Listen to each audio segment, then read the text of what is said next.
Avant d'en venir donc au cœur de la présentation, deux mots sur le Shift Project. Donc le Shift Project est un think tank. C'est aussi une association loi 1901 et qui s'est donné pour mission d'éclairer les choix permettant d'accélérer la transition vers une économie décarbonée. Donc à partir de cet objectif, nous étudions chaque année un certain nombre de problématiques. Donc en général des problématiques soit sectorielles, soit technologiques. Et nous destinons en priorité nos éclairages ou nos propositions à deux types de populations qui sont les décideurs politiques et les décideurs économiques. En principe, on n'a pas de vocation à communiquer vers le grand public. Le numérique est un peu une exception du fait des retours médiatiques que l'on a eus suite au rapport que l'on a publié en octobre dernier.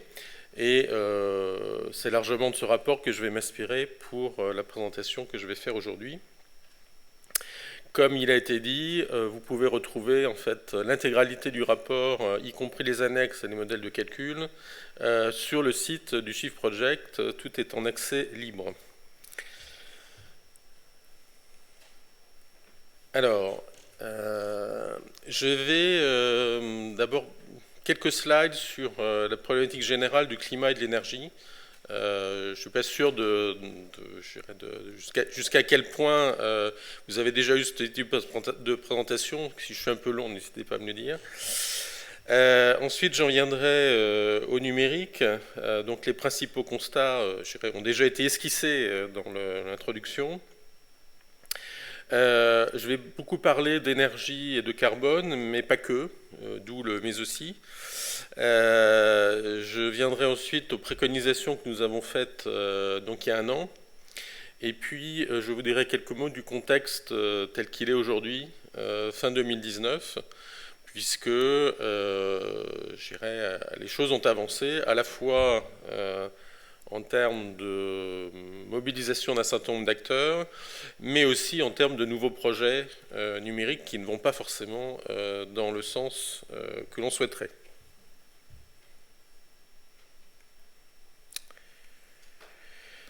Alors, ceci est extrait d'un rapport du Forum économique mondial de Davos, donc qui n'est pas précisément centré sur les problématiques environnementales, a priori.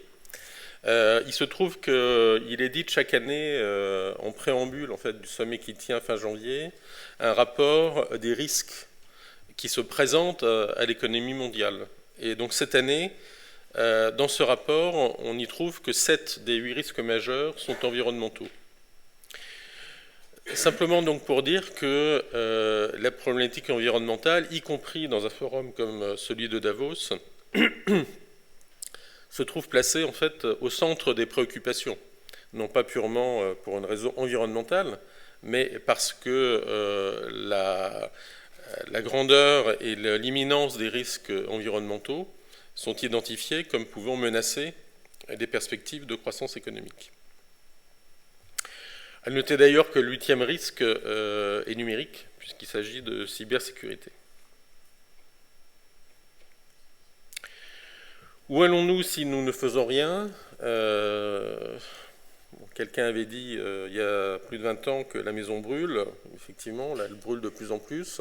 Et vous voyez sur ce slide que si nous ne faisons rien, la température va forcément augmenter et se traduira pour certaines régions du globe en des augmentations qui seront largement supérieures à 10 degrés.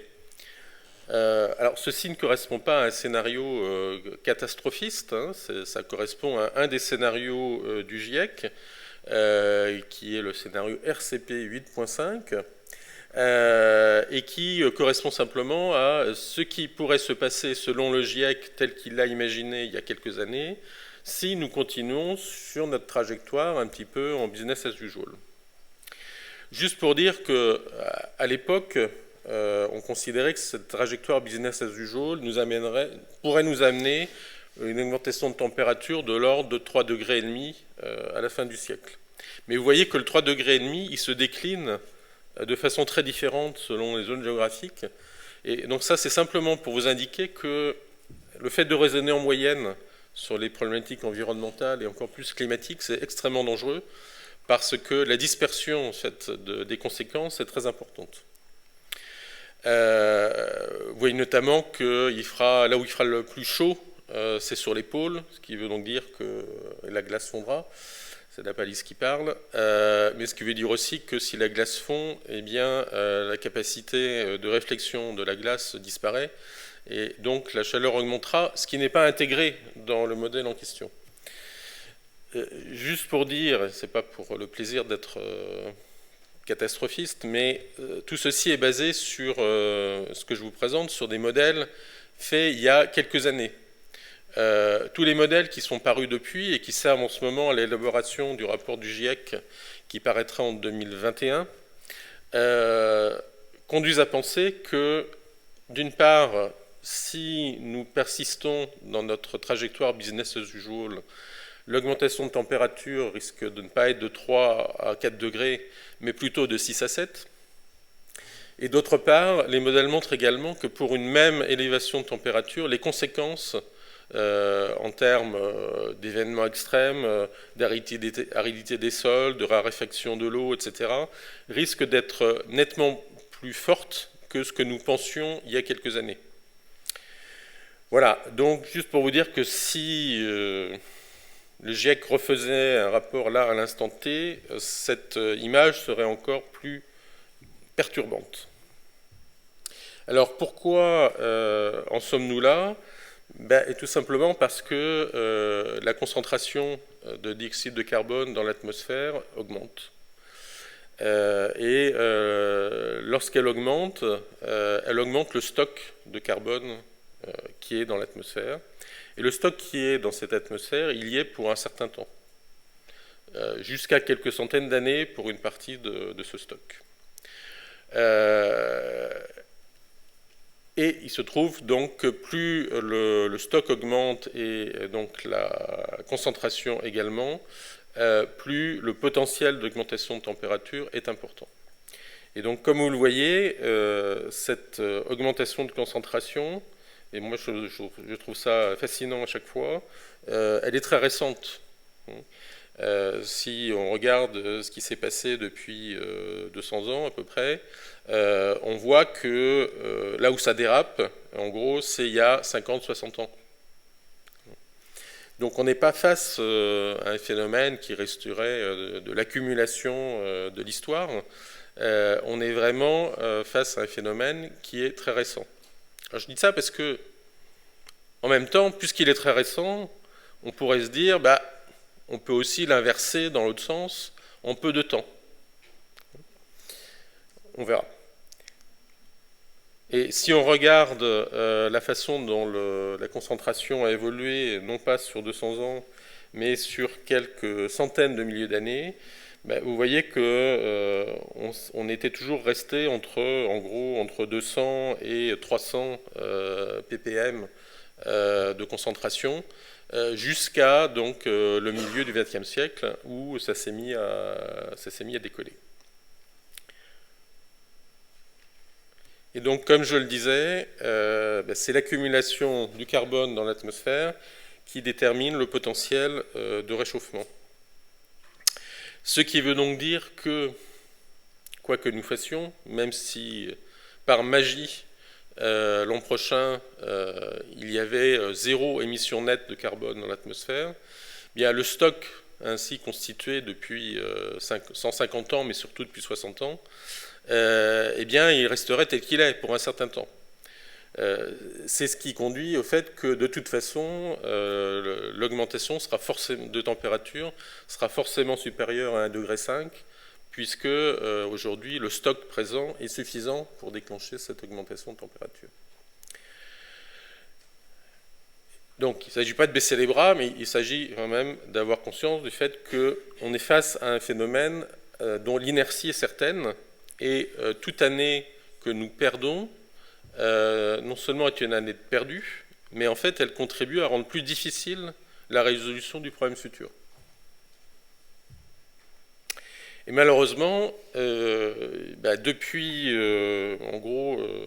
depuis qu'on fait des COP, puisque c'est la COP 25 en ce moment, tous les ans, les émissions de dioxyde de carbone ou d'équivalent de dioxyde de carbone n'arrêtent pas d'augmenter.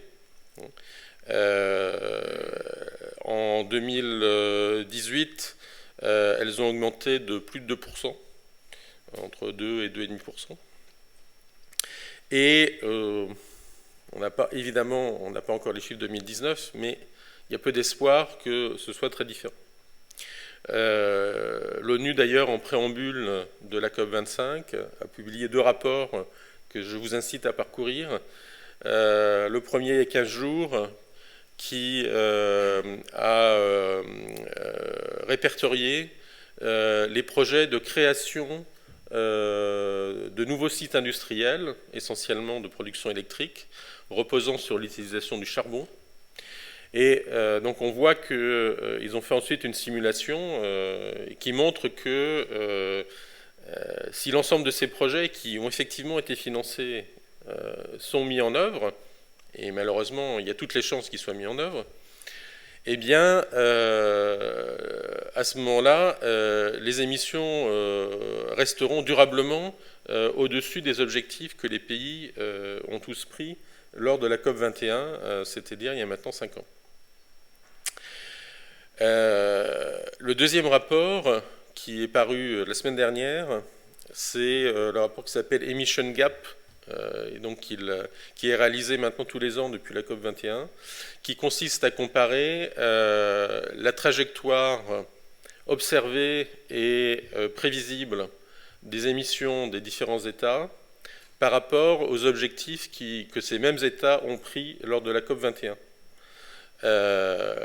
Et donc, qu'est-ce que ça montre? Ça montre que les émissions sont supérieures aux objectifs qui avaient été pris.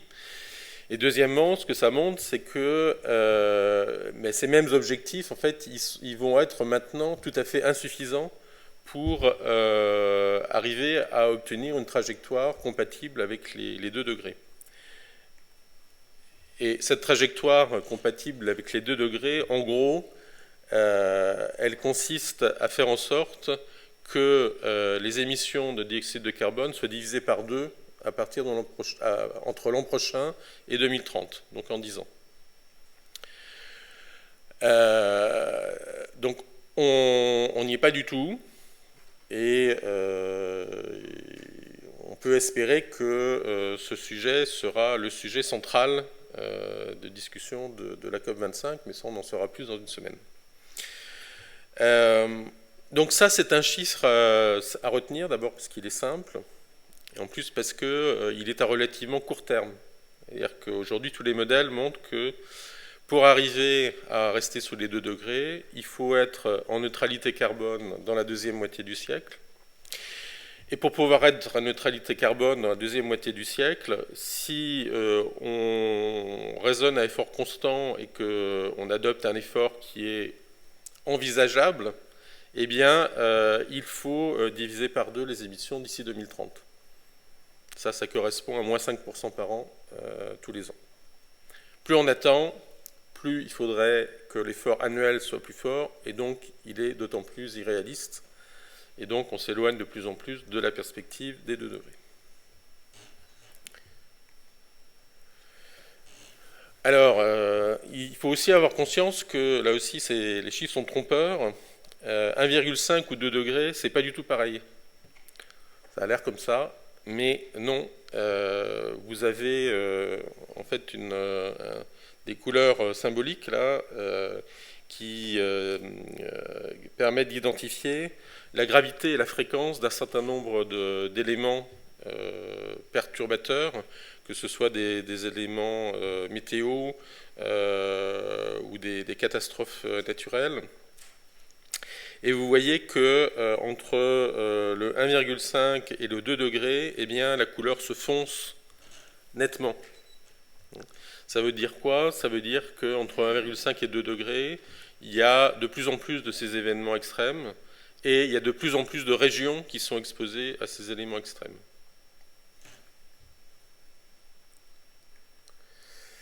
Deux derniers slides sur climat et énergie. Le premier, c'est qu'il faut avoir conscience qu'en fait, le réchauffement climatique, c'est un problème d'énergie.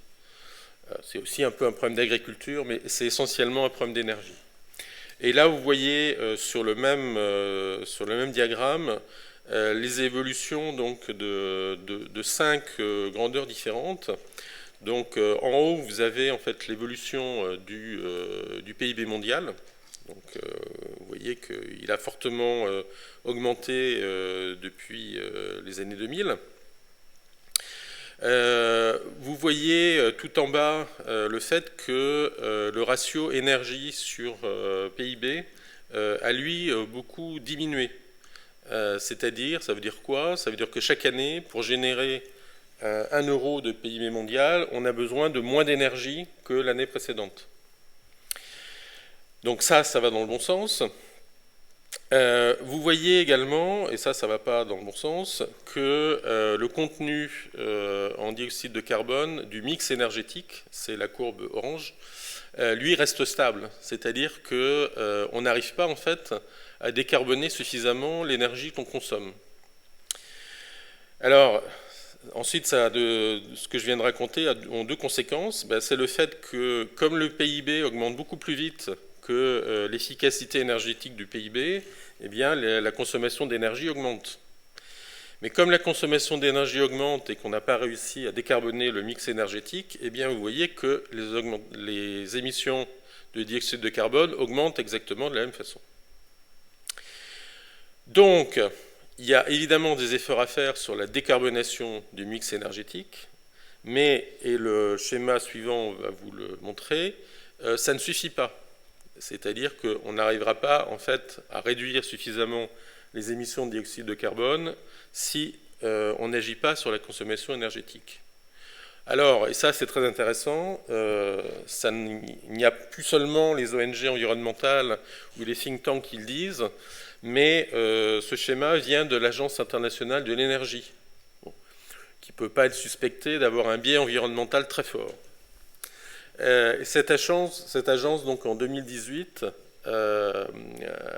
tous les ans, en fait, diffuse ce qu'ils appellent le World Energy Outlook. Ce sont des prévisions à 2040, 2050 de la consommation énergétique, de l'évolution du mix, etc., etc. Et ils ont fait un scénario qu'ils estiment compatible avec les 2 degrés. Alors, on peut être d'accord ou pas, mais en tout cas, c'est l'hypothèse de départ. Et ils arrivent à la conclusion que la consommation d'énergie en 2030 ne doit pas être plus élevée qu'en 2017. Ce qui veut donc dire qu'il faut passer par un pic autour des années 2020-2025 et s'habituer donc à passer d'un rythme de progression annuelle de la consommation d'énergie qui est de l'ordre de 2% par an aujourd'hui à 0%, puis ensuite légèrement négatif. Et pourquoi ça? Eh bien, parce que notre capacité à décarboner l'énergie que nous consommons, elle est limitée par tout un tas de facteurs, des facteurs industriels d'abord. Pour pouvoir remplacer de l'énergie très carbonée par de l'énergie non pas décarbonée, parce qu'il n'y a pas d'énergie décarbonée, mais pour remplacer donc par de l'énergie moins carbonée, eh bien, il faut des nouveaux équipements. Ces équipements, il faut les produire. Ensuite, il faut arriver à les mettre en œuvre. Ça veut donc dire qu'il faut les implanter. Vous voyez, par exemple, qu'implanter des éoliennes en France, ça prend du temps. Bon. Pour d'autres types d'énergie, c'est encore plus compliqué. Bon, le nucléaire, d'un point de vue émission de dioxyde de carbone, est plutôt une énergie propre. Créer une nouvelle centrale nucléaire, ça prend aussi très longtemps, pour autant qu'on le veuille, mais même si on le voulait, ça prend beaucoup de temps. Donc, ce qui se passe, c'est que cette capacité, en fait, cette disponibilité de production d'énergie renouvelable, elle est donc limitée par tous ces facteurs. Donc, pour arriver à décarboner suffisamment le mix énergétique, eh bien, il faut que la consommation d'énergie augmente moins puis se stabilise. C'est tout, c'est pas plus compliqué que ça. même si c'est très désagréable à réaliser, surtout lorsqu'on est une entreprise. Et j'insiste un peu sur cet aspect énergétique, parce que quelquefois, c'est un peu compliqué d'identifier nos émissions de dioxyde de carbone. C'est souvent plus facile d'identifier la progression de notre consommation d'énergie. Ben, réalisons que les deux sont liés. Voilà, ceci étant posé, donc j'en viens au numérique et l'environnement. Donc tout ce que je vais vous dire donc, vient du rapport mentionné dans l'introduction. Alors pourquoi nous sommes-nous intéressés à ce sujet? Bon, tout simplement parce que en 2017, quand on a commencé à se poser des questions comme ça, on est tombé sur... on a commencé à regarder la littérature, notamment scientifique, pas seulement journalistique, mais scientifique sur le sujet, et on s'est aperçu qu'il y avait deux écoles. Une école disant, écoutez, pas de problème, en fait, plus on fait de numérique, et plus on a un impact positif sur les secteurs qu'on numérise. Donc, il faut en faire de plus en plus, puisque plus on en fait, plus l'impact global est positif. Puis il y a un autre camp qui dit « Oh là là, non mais pas du tout, tout ça c'est bien beau, mais la consommation énergétique du numérique lui-même est en train d'exploser et si ça continue, pas la peine d'espérer que le bilan entre ce que je fais économiser à gauche et ce que je consomme à droite soit forcément positif. » On s'est aperçu également que tout ce débat, donc, a priori sur l'énergie et le numérique, ou l'environnement et le numérique, puisque vous avez vu que c'est quasiment la même chose, est compliqué du fait qu'il y a un autre, il n'y a pas un débat, mais il y a une croyance que le numérique, plus on l'utilise, plus ça déclenche de la croissance économique. Et il y a même une conviction qu'il n'y a pas de croissance économique possible dans les années à venir sans investir massivement dans le numérique. Et donc évidemment, il y a un biais cognitif quelque part qui dit je ne peux pas envisager un scénario où je me mets à contenir en fait la dynamique numérique, sinon je vais aussi contenir la dynamique économique, et ça évidemment c'est inacceptable. Alors on a décidé d'essayer d'y voir clair et de clarifier quantitativement déjà les impacts directs du numérique, sachant qu'ensuite l'analyse des impacts indirects est beaucoup plus compliquée, puisqu'il y a des effets dans tous les sens, il y a des rétroactions, il y a des effets rebonds, j'y viendrai tout à l'heure ou dans les questions éventuellement. Et puis, au-delà des constats, comprendre de quoi est constituée la dynamique et qu'est-ce qui fait que ça augmente plutôt ou que ça a une chance de diminuer, quels sont les facteurs structurants. Et puis enfin, à partir de tout ça, proposer des actions. Alors les constats, comme ça a été déjà annoncé dans l'introduction, c'est que, et il faut bien lire tous les mots, la tendance actuelle de surconsommation numérique dans le monde n'est pas soutenable au regard de l'approvisionnement en énergie et en matériaux qu'elle requiert. On n'a pas écrit que le développement du numérique était insoutenable. J'insiste là-dessus. Ce qu'on dit, c'est la façon dont on a choisi de se servir du numérique depuis quelques années n'est pas compatible avec les contraintes environnementales qui, elles, deviennent de plus en plus fortes. Le deuxième constat, c'est que, là aussi, il faut se garder de raisonner en moyenne. Ce phénomène de consommation, de surconsommation, il est très polarisé. C'est-à-dire que vous regardez ce qui se passe à travers le monde, vous avez facilement des écarts de 1 à 15 entre la consommation numérique de quelqu'un aux États-Unis et la consommation numérique de quelqu'un dans un pays peu développé, mais équipé de numérique. Le troisième point, et ça c'est intéressant parce que ça va à rebours d'un phénomène général, c'est que l'intensité énergétique de l'industrie numérique dans le monde augmente. C'est-à-dire que contrairement au PIB mondial, tous les ans, pour générer 1 euro de valeur ajoutée numérique de plus, eh bien il faut plus d'énergie.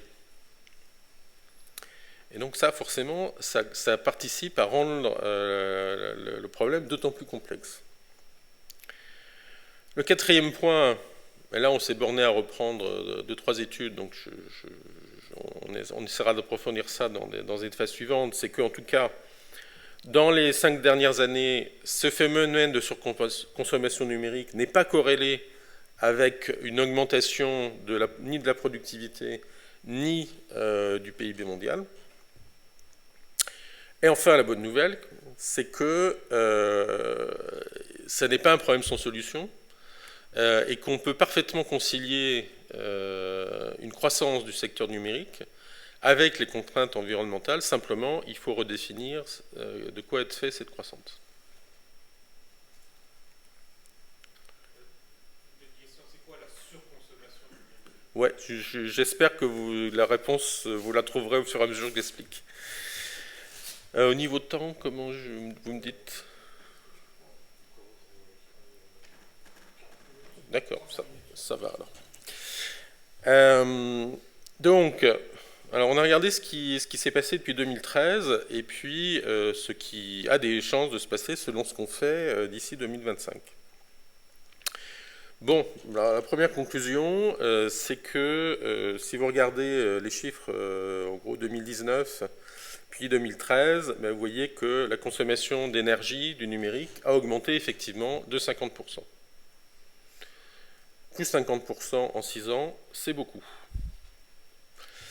Mais vous voyez également que si nous ne faisons rien de spécial, c'est-à-dire si nous continuons les tendances actuelles, eh bien, d'ici 2025, la consommation pourrait doubler en 6 ans cette fois-ci. D'accord ? Passer de 3000 en gros TWh à environ plus de 6000. Quand je parle de consommation d'énergie, il faut bien avoir conscience que je parle de la consommation d'énergie qui est observée non seulement lorsqu'on utilise les équipements, les services numériques, mais également lorsqu'on les produit. Parce qu'avant de les utiliser, il faut les produire. Et ce n'est pas innocent parce que, en fait, l'intensité énergétique pour les produire, elle est fort importante et on en produit beaucoup, comme je vais vous le montrer tout de suite. Vous voyez également, mais je n'ai pas le temps de rentrer dans les détails, qu'il y a plusieurs couleurs sur le diagramme. Ça correspond à différents scénarios où on fait varier à la fois la croissance des volumes et les ratios d'efficacité, notamment énergétiques. Et vous voyez, il y a un scénario qui dénote par rapport aux autres, qui est en violet. C'est un scénario dit de sobriété qui permettrait de stabiliser quasiment la consommation d'énergie. Et j'en parlerai tout à l'heure, sobriété ne veut pas dire austérité, et ça c'est aussi important à réaliser. Malgré tout, donc, si on traduit cette courbe de consommation d'énergie en émissions de gaz à effet de serre, eh bien, on voit qu'en 2019, on est entre 3,5 et 4% des émissions mondiales de gaz à effet de serre qui peuvent être attribuées au secteur numérique. Vous voyez que c'est déjà 50% de plus que les émissions supposées du transport aérien. Je dis ça parce qu'on a lu et on lit encore de temps en temps que le numérique, c'est autant ou plus que le transport aérien. Bah oui, c'est plus. Autant c'était il y a quelques années. Aujourd'hui, c'est nettement plus. Mais ce qui est pire, c'est que, encore une fois, si on continue en business as usual, eh bien là, on ne sera plus en 2025 au niveau du transport aérien, mais on sera au niveau de l'industrie automobile. Ce qui est totalement renversant. Et l'autre chose qui est renversante, c'est que passer comme ça, donc de 4% à presque 8%, donc ça correspond à un doublement, et ça correspond en fait à une augmentation annuelle des émissions de l'ordre de 8%. D'accord ? si vous vous souvenez bien, il nous faut diviser par 2 les émissions d'ici à 2030, et donc les réduire de 5% par an. Donc vous voyez qu'entre moins 5% et plus 8%, c'est pas compatible. Alors, comment arrive-t-on à ces chiffres-là? Alors, la première chose, c'est que l'énergie grise, c'est l'énergie en fait qui est qu'on appelle embarquée, qui est utilisée en fait pour produire des équipements. Eh bien, cette énergie grise, elle représente presque 50% de l'ensemble du bilan énergétique. C'est-à-dire que là, vous avez toute la partie production. Et vous voyez que ça, en fait, ça fait 45%. Et donc ça, c'est, je dirais, le premier exemple de face cachée du numérique. Je vais employer l'expression à d'autres occasions. C'est que la moitié de l'énergie consommée, on ne la voit pas parce que tout se produit avant même qu'on ait accès à l'objet et au service numérique. Ça, c'est encore une fois en moyenne. Maintenant, si on regarde, si on prend un smartphone par exemple, et que on regarde l'énergie qui va être consommée tout au long de son cycle de vie. Donc le cycle de vie, ça commence avant qu'il existe, donc, et tout ce qu'il faut faire pour le produire, et puis c'est la phase d'utilisation, puis enfin c'est la phase de fin de vie, où il lui arrive quelque chose selon qu'on le recycle ou pas. Eh bien, pour un smartphone, en fait, 90% de l'énergie qui va être consommée pendant ces 2 ans d'existence active, c'est au moment de la production. Et donc, on peut se dire, d'une certaine façon, finalement, l'impact de mon smartphone en termes d'émissions, c'est quand je l'achète, plus que quand je l'utilise. Ce n'est pas tout à fait vrai, parce qu'après, il y a des impacts indirects, je vais vous en parler dans un moment. Mais sur le smartphone lui-même, c'est vrai. Et si on est en France, donc, où le mix électrique est quand même pas mal décarboné, eh bien là, le ratio, c'est plus 10,90, c'est 1,99. Donc, la seule décision importante sur un smartphone, c'est est-ce qu'on l'achète, est-ce qu'on le renouvelle ou pas, et à quelle périodicité. L'autre chose dont il faut quand même parler, c'est sur la phase d'utilisation. En fait, on s'aperçoit que les 3 éléments essentiels qui sont les data centers, les terminaux et puis les réseaux au milieu, en gros, pèsent à peu près la même chose. Un tiers, un tiers, un tiers.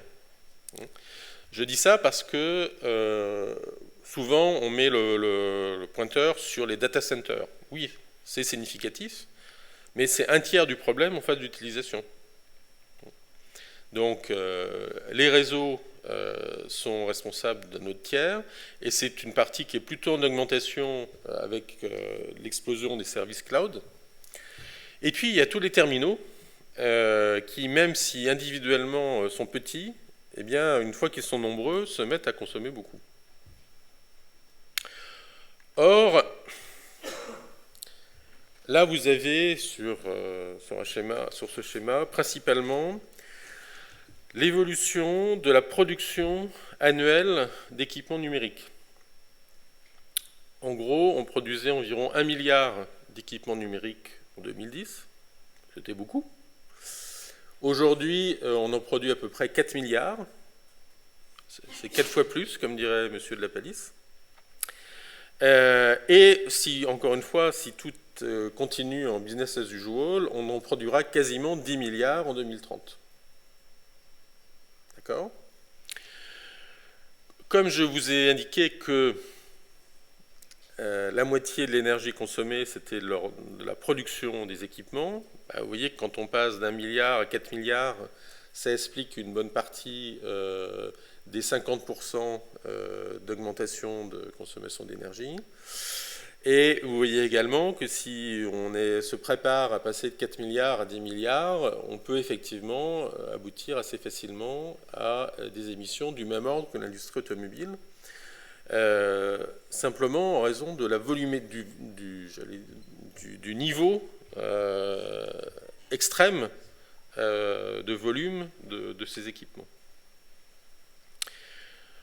Vous voyez également que toute la croissance, en gros, de production d'équipements entre maintenant et 2030 va se faire sur le segment orange qui concerne l'Internet des objets. Et en gros, c'est quoi? Ce ne sont pas des équipements nativement numériques, mais ça va consister à rendre du numérique des équipements qui ne le sont pas.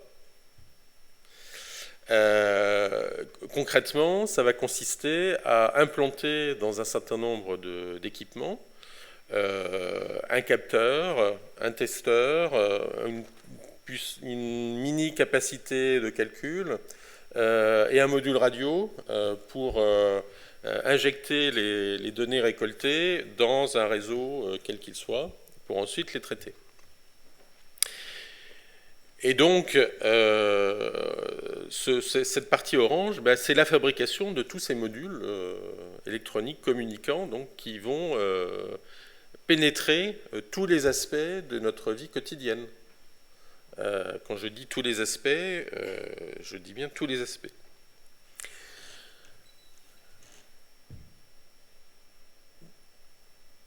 Et donc, je reviendrai là-dessus, puisqu'il s'agit des phénomènes nouveaux. Comme c'est un phénomène nouveau, nous pouvons encore choisir de définir à quoi exactement il doit ressembler. L'autre élément qui explique l'augmentation de la consommation énergétique, c'est l'explosion du trafic. Vous voyez, en 2016, un trafic Internet d'un volume de l'ordre de 2 zeta-octets qui passerait à 50 zeta-octets en 2030, ceci correspondant à une croissance de 30% par an. Donc tout le monde sait que le trafic Internet augmente très, très fort. Alors il y a très fort et très fort. Là c'est très très fort. Et c'est très très fort pourquoi? Essentiellement à cause de l'explosion des services de vidéo streaming. Et plus spécifiquement, c'est quoi? C'est toutes les vidéos que l'on regarde sur YouTube. C'est aussi toute l'évolution des usages qui fait qu'un film que l'on regardait sur son téléviseur en même temps que tout le monde sur une chaîne donnée, on le regarde maintenant au moment où on veut, là où on veut, sur le terminal que l'on veut, et pour ça, on fait du streaming. Il faut évidemment, comme on diffuse beaucoup plus de fois finalement le même film à beaucoup plus de gens, eh bien, on augmente d'autant le trafic. Donc 80% de l'augmentation du trafic, c'est lié à ça.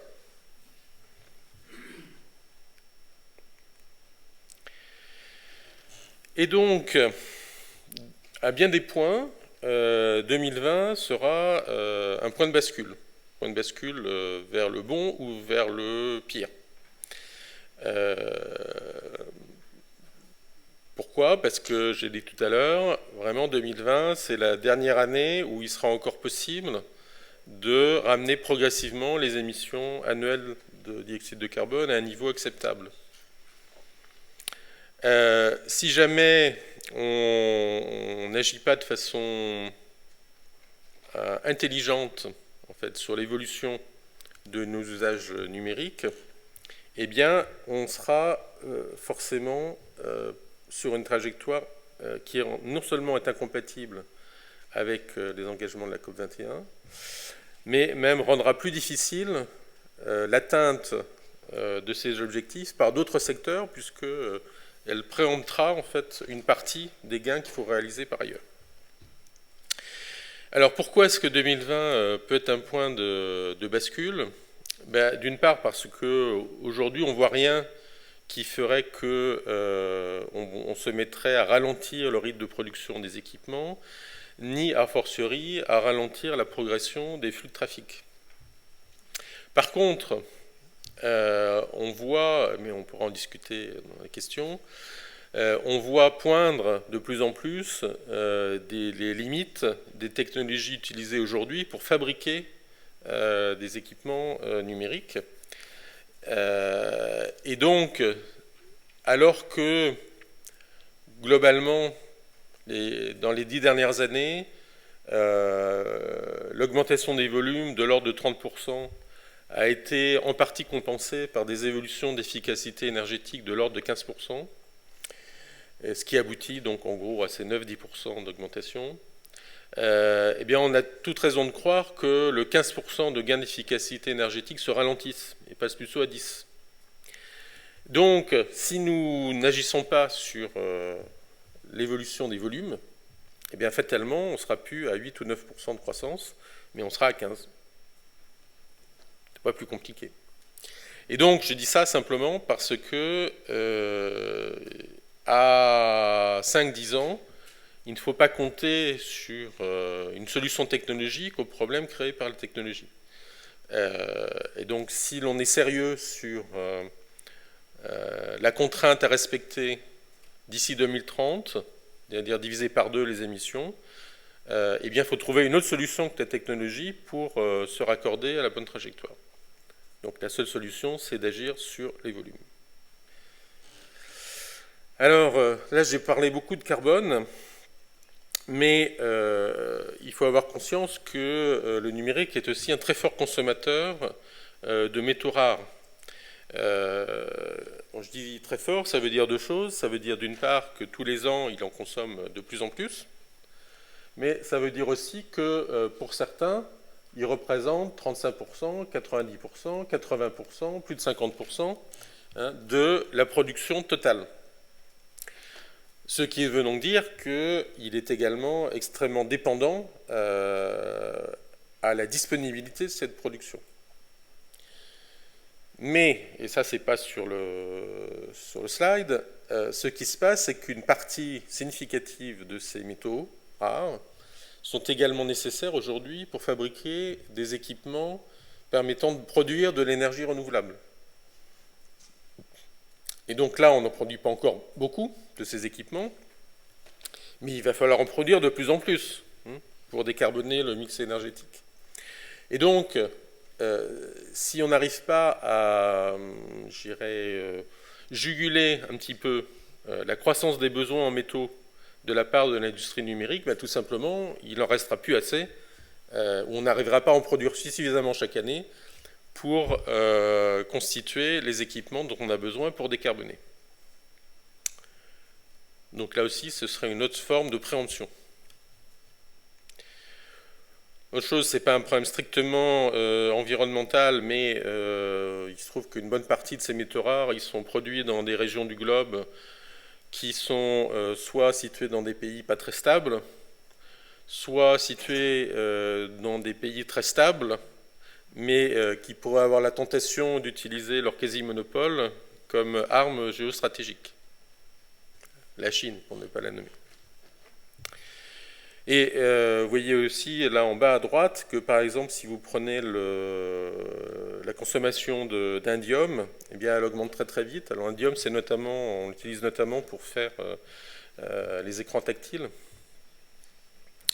Eh bien, vous voyez qu'on pourrait arriver à un pic de production autour de 2035. Donc ça a l'air loin comme ça, 2035, mais dans l'industrie minière, c'est très très très proche. Parce que trouver de nouvelles mines ou trouver des substitutions à l'indium, ça ne se fait pas comme ça.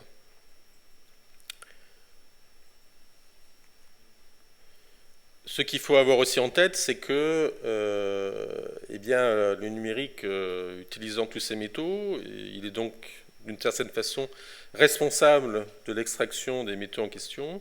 Et bien, pour extraire les métaux et ensuite pour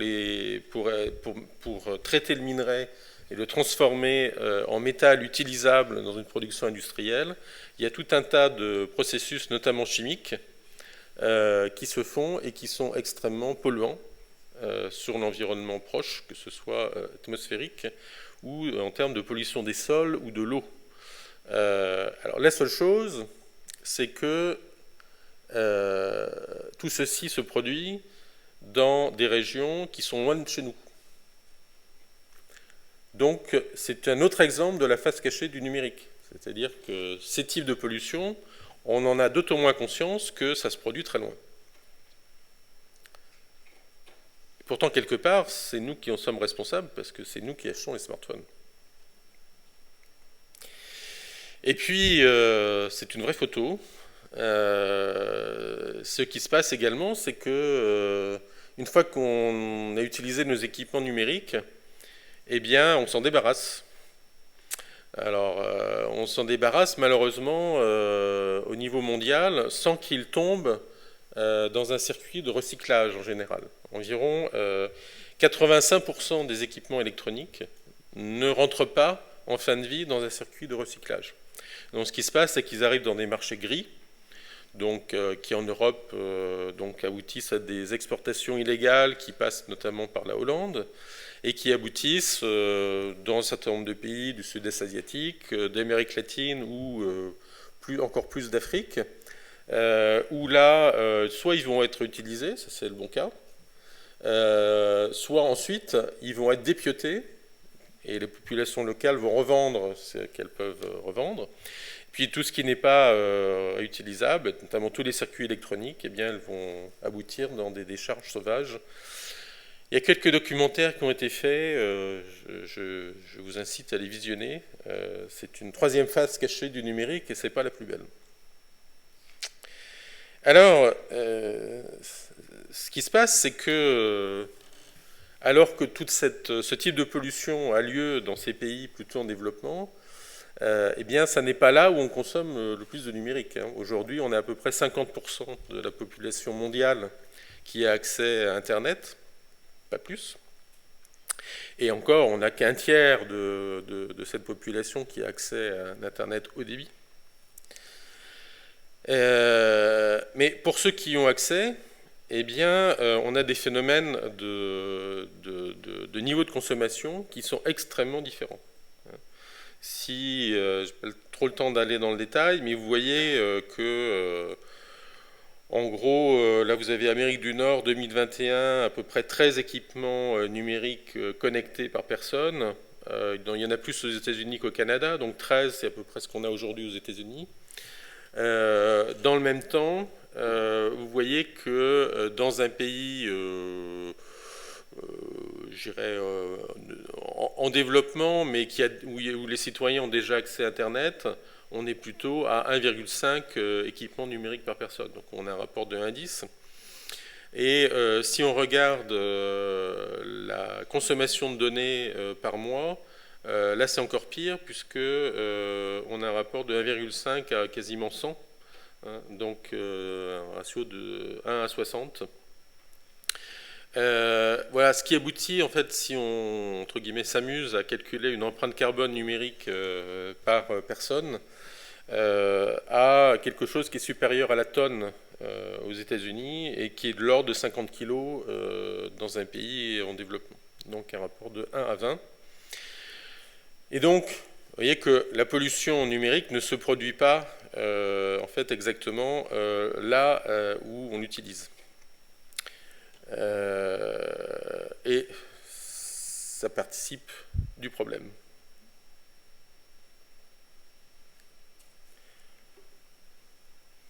Voilà, ça c'est donc sur la partie véritablement carbone et énergie, et puis les autres impacts environnementaux.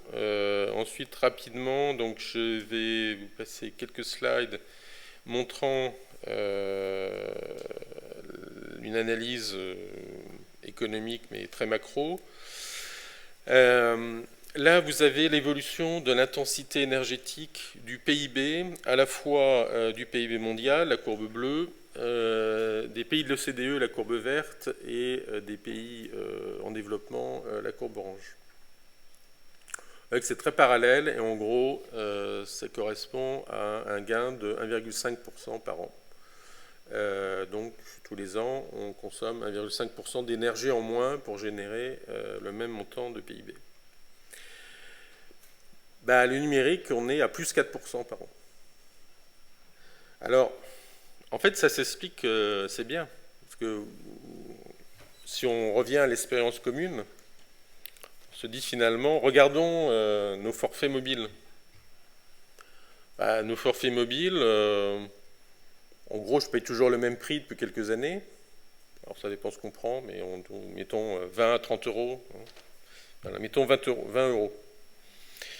Mais il y a quelques années, j'avais droit à 2 gigaoctets pour le mois.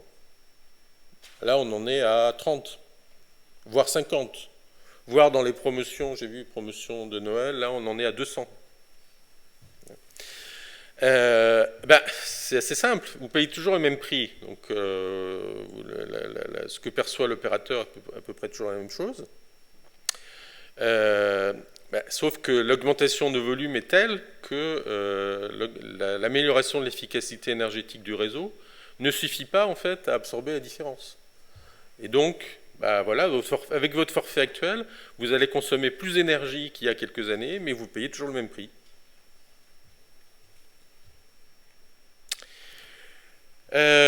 Voilà, et donc ce que je vous disais tout à l'heure, si on fait démarrer la deuxième transition numérique, donc autour de 2013-2014, et vous voyez d'ailleurs qu'on voit une inflexion, donc ça représente le taux d'augmentation annuelle des dépenses numériques. Donc vous voyez que ce taux augmente en gros à partir de 2013. Et là, les deux autres courbes, c'est le taux d'augmentation annuel du PIB des pays de l'OCDE et là du PIB mondial. Vous voyez tant sur les pays de l'OCDE qui pourtant ont été exposés plus tôt que les autres à la transition numérique, que sur le reste, il n'y a pas de modification. Alors on peut toujours dire, oui, mais s'il n'y avait pas le numérique, ça aurait baissé. Peut-être. On peut toujours dire, en tout cas ce qui est clair, c'est qu'il n'y a pas de corrélation entre l'augmentation des dépenses numériques et une augmentation du PIB.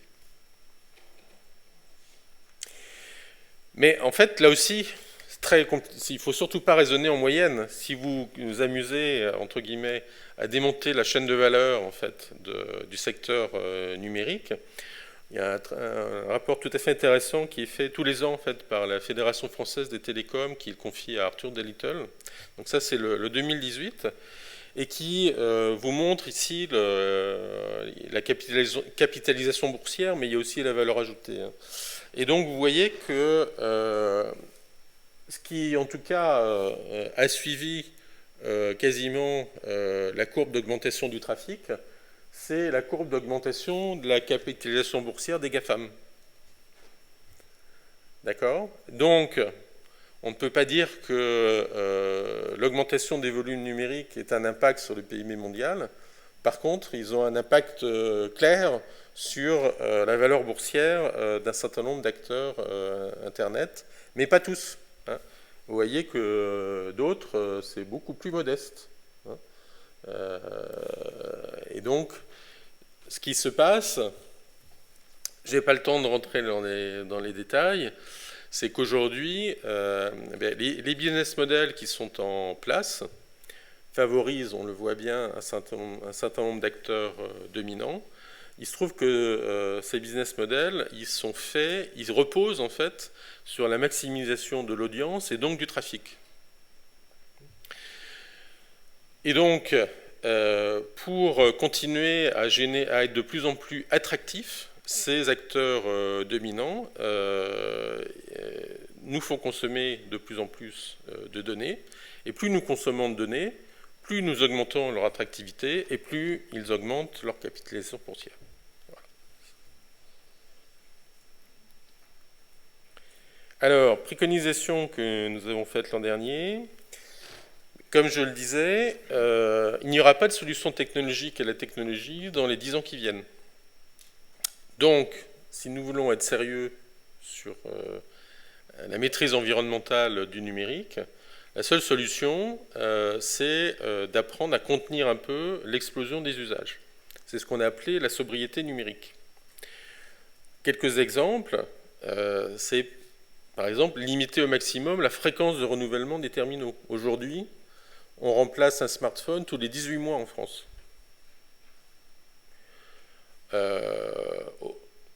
Au bout de 3 ans, il continue à fonctionner. Donc on a une marge de manœuvre si nous le voulons, et là il ne s'agit même pas de lutter contre l'obsolescence programmée. Il s'agit vraiment de comportement d'achat.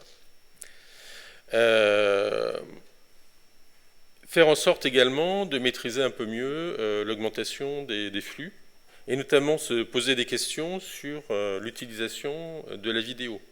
Et je ne vous ai pas projeté de slide, mais en même temps qu'augmente la fréquence des usages vidéo, augmente également les standards utilisés pour les vidéos. En quelques années, en fait, on est passé d'un standard dit de définition standard, simple définition, à haute définition, puis à ultra haute définition, puis à ultra haute définition 4K, et puis vous avez vu arriver Noël dernier les premiers téléviseurs 8K. Puis ça ne va pas s'arrêter là, hein, forcément. Or, à chaque fois qu'on passe d'un standard à un autre, en gros, on multiplie par 2 ou 3 le volume de données pour transporter la même chose. Quand je dis transporter la même chose, c'est vraiment la même chose, parce que, in fine, si on regarde ça sur son smartphone, moi, je vous paie des prunes si vous arrivez à faire la différence entre un Ultra HD 4K et un HD. Donc, on voit bien aussi qu'une partie du problème ne devrait pas nous créer, à nous en tout cas, de problèmes existentiels. On pourrait avoir la même expérience en admettant qu'on ne veut rien changer à nos habitudes de confort, ce qui est une autre discussion. Mais en admettant qu'on ne veut rien changer à ses habitudes, on pourrait effectivement avoir la même expérience en choisissant, à condition d'avoir le choix, de visionner plutôt des vidéos standard définition plutôt que de l'UHD 4K. Évidemment, avant d'en arriver là, il faut déjà être conscient qu'il y a un problème. Parce que je pense qu'une bonne partie de ce que j'ai expliqué jusqu'à maintenant n'était pas forcément connue. Et c'est normal, parce que déjà beaucoup de choses se passent dans d'autres pays, et puis il y a tout un discours marketing qui est là et qui est fait pour ne pas faciliter cette prise de conscience. Quand on parle du cloud, le mot lui-même pointe vers des notions d'immatériel et de choses qui se passent sûrement sans aucun impact significatif d'un point de vue hard. Donc, et c'est ce à quoi on s'emploie donc depuis octobre dernier, il faut informer et faire prendre conscience. D'une certaine façon, ce que je fais cet après-midi participe de cet effort. Et vous voyez d'ailleurs qu'on avait bien prévu de s'adresser au monde de la recherche, et donc c'est doublement ce qu'on fait. Il faut également outiller les entreprises et les organisations, parce que c'est bien beau de leur dire bon, mais ça ne va pas du tout, vous faites votre transition numérique n'importe comment. Oui, mais alors comment doit-on faire? Et aujourd'hui, il n'y a quasiment pas d'outils. Ça veut donc dire qu'il faut arriver à intégrer en fait, dans les processus de pilotage la connaissance et la maîtrise des impacts environnementaux de cette transition numérique. Voilà, et puis dernier point, parce que je ne veux pas être trop long, bien évidemment, là j'ai beaucoup parlé des usages, de la consommation. Il faut agir également sur le cadre, on va dire, réglementaire et le cadre institutionnel, et il faut agir vers la supply chain, donc vers les fournisseurs. Là, il est clair, on l'a vu sur d'autres thématiques, que le niveau d'action pertinent est le niveau européen. Donc on a, depuis un an, on a déjà essayé de fortement sensibiliser les institutions françaises. On commence à le faire là avec la nouvelle Commission européenne qui, en tout cas, fait des déclarations qui vont dans le sens souhaité. On va avoir l'occasion de tester ça. Enfin, pour finir, donc 2-3 mots sur le contexte de cette fin d'année, puisqu'on est quand même plus d'un an après l'apparition du rapport. Bon, comme je l'ai dit en introduction, sur le plan des émissions globales, ça n'est pas brillant. Ces émissions ne cessent de croître en 2018 comme les années précédentes. Et donc c'est extrêmement préoccupant, d'autant que les objectifs que l'on s'était donnés en 2015, on sait maintenant qu'ils ne suffiraient plus, et qu'ils ne suffisaient pas d'ailleurs à l'époque, à nous mettre sur la bonne trajectoire pour tenir les 2 degrés. Donc vous voyez en fait sur ce schéma qui est tiré du rapport de l'ONU paru la semaine dernière, vous voyez donc ici, ça c'était la façon dont les émissions augmentaient telles qu'on les voyait en 2005. Donc vous voyez qu'on est quand même réussi à passer en dessous, pas énormément, mais un peu en dessous, c'est la courbe bleue. Ça, c'est les objectifs pris jusqu'à 2030, donc lors de la COP 21. Vous voyez qu'en gros, ils correspondent à une stabilisation, mais pas plus. Et puis ça, c'est ce que nous devrions faire pour rester dans ou légèrement sous les 2 degrés. Bon, j'en ai déjà parlé. En ce qui concerne le numérique, là aussi, il faut se garder de raisonner en moyenne. Je pense pouvoir dire qu'en Europe, la prise de conscience commence. Donc le rapport qu'on a fait, il y a d'autres rapports similaires qui ont été faits dans d'autres pays, qui fait qu'il y a un certain nombre de réunions similaires qui ont lieu en ce moment. Moi, je vois ici depuis le mois de septembre que je fais à peu près la moitié des conférences à l'étranger. Donc il y a un mouvement qui se met en place. Je peux vous dire aussi que ce mouvement, il est loin d'exister aux États-Unis. J'y étais il n'y a pas très longtemps. Alors là, déjà, le nombre de gens qui travaillent sur le sujet est microscopique, en tout cas à l'échelle du continent. Et puis, c'est pas du tout dans les médias. Quasiment pas. Si on fait un zoom sur la France, il y a des éléments encourageants. Le SIGREF qui rassemble les 150 plus grandes entreprises françaises, et notamment les DSI de ces entreprises, a adopté un nouveau motto qu'ils ont choisi de dénommer l'âge de raison du numérique. Et donc, dans cet âge de raison, ils intègrent cette nécessité d'être plus efficients énergétiquement. Et donc, ils ont même créé un groupe de travail sur la sobriété numérique. Le Conseil national du numérique est en train de rédiger, d'ailleurs c'est sur leur site, une feuille de route numérique et environnement qui comporte un certain nombre des mesures que l'on proposait l'an dernier. La loi sur l'économie circulaire intègre également des choses qui sont tout à fait intéressantes, notamment il y a une campagne de pub en ce moment, je ne sais pas si vous avez vu, en disant nos appareils ont de la valeur, apprenons à prolonger leur vie, ben ça c'est tout à fait ce qu'il faut faire. Vous regardez même un acteur comme Orange, vous regardez ces nouvelles campagnes institutionnelles, vous voyez que le ton a changé, c'est-à-dire qu'il n'hésite pas à vous dire, je crois qu'il y a une pub qui dit, vous savez ce qu'on peut faire avec un smartphone? Eh bien par exemple, on peut le couper avant d'aller voir un film pendant 2 heures au cinéma. Ouais. Donc qui incite justement à réfléchir un peu mieux sur nos usages numériques. Et puis il y a des réflexions qui commencent au niveau d'organismes de recherche. Donc on a été contacté par plusieurs, dont l'INRIA. Voilà, donc ça bouge. En parallèle, ou en même temps, pour reprendre une expression à la mode depuis 2 ans, on se prépare à lancer la 5G sans aucun débat sur les conséquences énergétiques et environnementales de la dite 5G. C'est assez extraordinaire. Donc c'est un autre exemple de dissonance cognitive, mais particulièrement forte celle-là.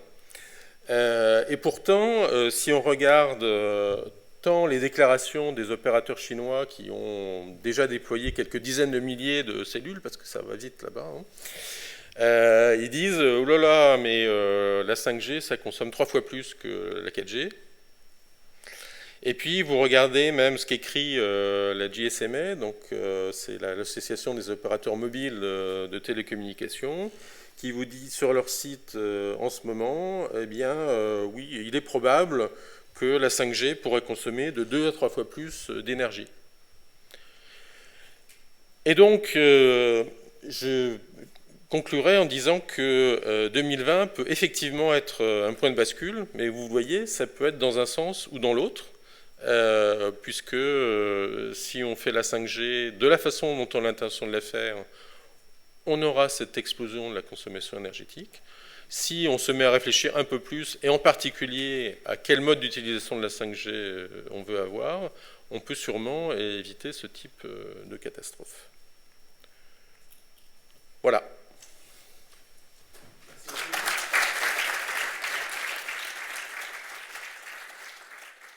Merci pour votre exposé passionnant.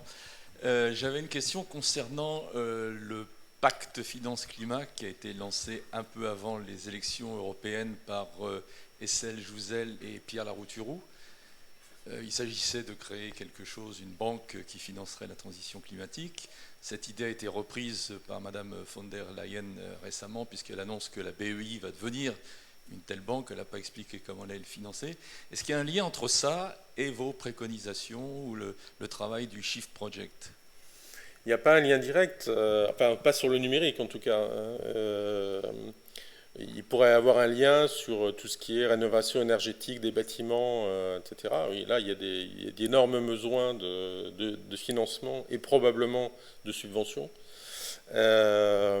Sur le numérique, là, j'ai passé le slide où je voulais en parler pour qu'on ait un peu plus de temps sur les questions. On continue le projet qu'on avait commencé et on travaille aujourd'hui sur plusieurs chantiers qui consistent à dire mais comment rendre ce principe de sobriété numérique opératoire. Et dans le lot, il y a le fait de pouvoir prioriser en fait les investissements numériques sur des projets qui sont susceptibles d'améliorer et réellement l'empreinte environnementale d'un certain nombre soit de secteurs, soit d'usages.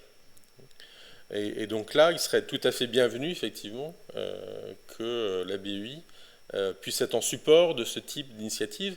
Mais ça exige, et j'insiste là-dessus, ça exige quand même qu'il y ait une réflexion préalable, discriminante, parce que des projets de type smart, qui parce qu'on les appelle smart, sont censés être intelligents d'un point de vue environnemental, ça ne manque pas. Hein. Et c'est un autre des chantiers qu'on est en train de mener. Je pense qu'on montrera prochainement qu'il y a des conditions précises pour que de tels projets aient une chance d'être positifs d'un point de vue environnemental. Et donc il ne faudra pas hésiter à écarter ceux qui ne le sont pas et qui ne sont destinés qu'à venir augmenter les bénéfices d'un certain nombre d'entreprises. Vous avez parlé beaucoup de la problématique du matériel, de la production du matériel, de la consommation du matériel, aussi un peu des réseaux. Qu'est-ce qu'il en est du logiciel? Est-ce que ça a été étudié, l'impact du logiciel? Parce que la résolution des vidéos, effectivement, c'est une chose, ça nécessite plus de bandes passantes, plus de ressources, plus de stockage, etc. Mais le coût algorithmique des logiciels, qui peut être variable, est aussi un autre facteur d'incidence. Oui, alors j'en ai pas beaucoup parlé d'abord parce qu'on n'a pas étudié ça en détail dans le rapport qu'on a fait l'an dernier. On va essayer d'estimer de façon plus spécifique cette année l'impact de projets d'intelligence artificielle, par exemple. Il y a quelques déjà études venant notamment du MIT qui montrent que ça peut effectivement être un problème. Alors ensuite, deux choses à rajouter. Je pense qu'il y a évidemment plus le logiciel est conçu sans prendre en compte son futur, sa demande de puissance de calcul, et plus il a un impact indirect sur la consommation énergétique. Et donc je dirais que ça, il faut sans doute réapprendre à le faire. Je dirais apprendre, parce que j'avais une conversation là pendant le buffet. Je dirais que moi, quand j'étais un peu à votre âge, là, on apprenait à coder, on avait une nécessité, c'était que le programme il soit le plus lean possible, parce que sinon il allait mettre des heures à se dérouler et ça allait ramer dans tous les sens. Aujourd'hui on a perdu cette contrainte parce que de toute façon on se dit la puissance sera suffisante pour... il faut réintroduire la prise en compte de cette contrainte et ça commence sûrement au niveau de la formation des gens, des futurs développeurs du logiciel. Et puis la deuxième chose, c'est que il faut que les fournisseurs, cette fois-ci de progiciels, soient incités à ce type d'efficacité. Et donc là, il y a deux leviers en gros. Hein. Il y a agir via la demande en sensibilisant les consommateurs et en labellisant par exemple un logiciel sobre ou pas, ce qui fait que si on a le choix, on va plutôt acheter celui qui est sobre. Et puis une approche plus réglementaire ou fiscale. On commence à parler de taxes au carbone sur les produits et on pourrait très bien l'avoir aussi sur les logiciels. Merci pour votre présentation qui est très éclairante et vraiment couvre un certain nombre de sujets. Moi, j'avais une petite question justement par rapport à l'international sur la Chine. Est-ce que cette prise de conscience a lieu en Chine? Est-ce qu'il y a des instituts de recherche, des universités qui travaillent sur ce sujet de l'impact du numérique sur l'environnement? J'aimerais pouvoir vous dire oui. Alors, si vous considérez que, c'est toujours le cas d'ailleurs, que Hong Kong fait partie de la Chine, je dirais oui, à Hong Kong, il y a sûrement des gens qui ont identifié le sujet. Sur la Chine continentale, non, c'est clairement pas du tout aujourd'hui dans les priorités de quiconque. Il y a quand même quelques études qui existent, notamment il y a une étude intéressante qui est parue il y a deux mois à peu près sur la consommation des data centers en Chine, qui est une étude qui a été réalisée par Greenpeace East Asia avec 2 ou 3 universités chinoises. Et apparemment, ils ont eu accès donc aux consommations d'électricité réelle des data centers, et qui montrent que, en gros, la consommation d'ores et déjà des data centers en Chine, elle est plus forte qu'aux États-Unis, et que si la tendance se poursuit, je ne me souviens plus des chiffres exacts, mais oui, elle va doubler en 10 ans. Donc il y a, je ne peux pas dire qu'il n'y ait personne qui réfléchisse. Pour avoir croisé des gens qui sont allés en Chine récemment et qui rampent un peu dans le sujet, on dit c'est pas du tout dans l'air du temps. Mais là j'insiste, 30 secondes, parce que là ça dépasse le numérique. Aujourd'hui, si vous regardez l'évolution de la position carbone de la France, vous avez 2 façons de le faire. Vous pouvez regarder l'inventaire carbone, qui en gros sont les émissions qui ont lieu sur le sol national. Et là, cet inventaire carbone, vous voyez qu'il baisse tous les ans. Donc on peut dire, bien, on est des bons élèves. Le problème, c'est que si vous regardez l'empreinte carbone, vous rajoutez en fait le carbone embarqué dans les produits qu'on importe. Là, l'empreinte carbone, elle augmente. C'est-à-dire qu'aujourd'hui, le carbone importé, c'est plus de 40% de l'empreinte totale. Et une grosse partie de cette empreinte carbone embarquée, elle vient de Chine. Donc il y a un bon moyen pour l'Europe d'aider à ce que la Chine regarde les choses plus en détail, c'est de faire en sorte de valoriser différemment les produits qui sont plus ou moins chargés en carbone. Une petite question, c'est un domaine que je ne connais pas. Est-ce que vous pensez que les nouveaux usages dus à la sécurité, au chiffrement et peut-être au blockchain, que je connais assez mal, peuvent avoir un impact aussi? Peut avoir un impact, oui. En termes aujourd'hui, en tout cas de flux de trafic, c'est loin d'être le problème essentiel. Par contre, le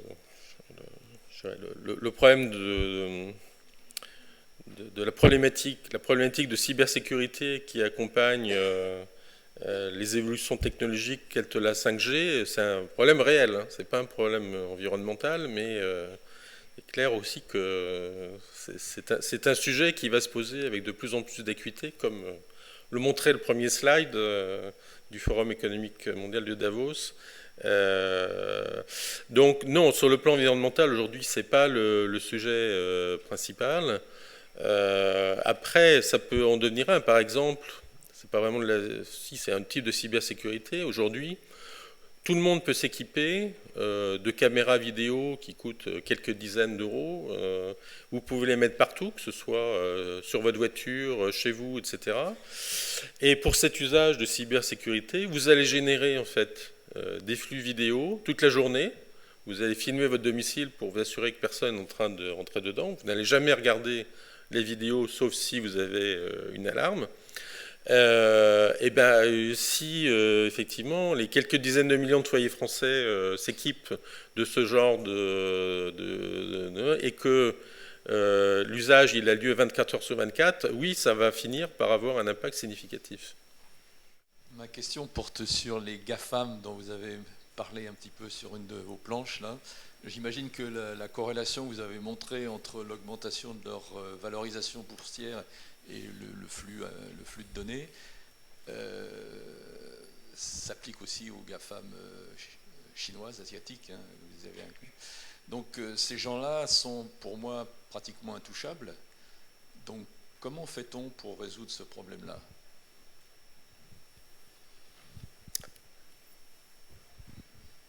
Alors, on verra déjà s'ils sont intouchables d'un point de vue fiscal. Pour l'instant, oui, parce que la France est le seul à pouvoir le faire. À partir du moment où c'est toute l'Europe qui le ferait, ça devient beaucoup plus compliqué. Donc, oui, la première réponse, non, ils ne sont touchables que s'il y a une action au niveau européen. C'est évident. Cette action au niveau européen, elle passera forcément par la voie réglementaire et la voie fiscale. Et ça peut inclure un certain degré de protectionnisme. Et ça, je dirais que ça dépasse le cadre du numérique, mais les deux sont liés. Et puis, mais c'est aussi un moyen, je dirais, de rendre ces acteurs plus responsables, plus attentifs à ce genre de choses, ce qui ne pourra in fine d'ailleurs que profiter aussi à la Chine. Puisque je n'ai pas regardé précisément quel est l'impact carbone numérique en Chine, mais il doit commencer à être significatif. D'autant que l'essentiel des data centers chinois, ils sont quand même propulsés par de l'électricité à base de charbon.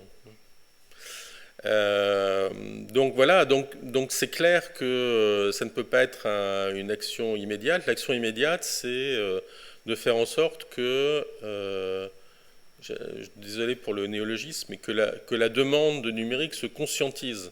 C'est-à-dire que finalement, de la même façon que on commence à regarder dans les supermarchés d'où vient tel et tel aliment, et bien qu'on se mette à être plus regardant sur certains de nos usages numériques, parce qu'on sait que ça a un impact carbone. La deuxième voie d'action, ce sera... c'est à la fois une voie réglementaire et fiscale, mais c'est aussi, de façon plus positive peut-être, c'est de se mettre à réfléchir à un nouveau type d'Internet qui intègre dans la façon dont il est conçu la dimension environnementale et qui pourrait servir de tremplin à une nouvelle industrie européenne, parce qu'aujourd'hui, tel qu'il est, c'est un peu fichu. Merci. Je voulais juste peut-être vous demander de rappeler les préconisations pour la sobriété numérique qui est, je crois, sur le site du Shift Project, en termes des choses très concrètes et très simples sur les pièces attachées aux emails, etc. Donc, est-ce que vous pouvez juste nous en dire quelques mots ? L'action quand même la plus significative, c'est ne remplacez pas vos smartphones après 18 mois, mais essayez d'attendre 3 ans. Deuxièmement, il va y avoir plein de gadgets numériques dans tous les sens là, au moment de Noël, essayez de résister. Parce que je ne vous ai pas présenté le slide, mais alors l'imagination n'a pas de limite. Hein. de la brosse à dents connectée, au miroir connecté, à la brosse à cheveux connectée, aux toilettes connectées, à la table de cuisine connectée, etc., etc. Tout est possible. Est-ce que tout est souhaitable? Non. Donc ça, c'est le premier point. Le deuxième point, c'est vraiment l'usage de la vidéo. Si vous avez vraiment un besoin irrépressible de visionner Netflix, essayez de le faire, pas sur votre smartphone, mais plutôt sur un support fixe et en empruntant soit un réseau fixe, soit du Wi-Fi. Parce que sur le réseau mobile, c'est là où vous allez consommer le plus. Et puis, essayez de ne pas cliquer sur toutes les vidéos qui se lancent toutes seules lorsque vous allez sur n'importe quel site ou sur n'importe quel réseau social. Voilà. Ensuite, après, en termes d'usage corporate, où on n'utilise pas forcément beaucoup Netflix, oui, au lieu de, par exemple, si vous travaillez à plusieurs sur un document, au lieu de vous le diffuser, de diffuser les itérations successives de documents par mail à tout le monde, faites-le, mais j'imagine que vous le faites déjà, hébergez-le sur un serveur partagé et limitez donc comme ça le nombre de copies et le volume de données transportées sur le réseau. C'est une mesure plus d'hygiène numérique.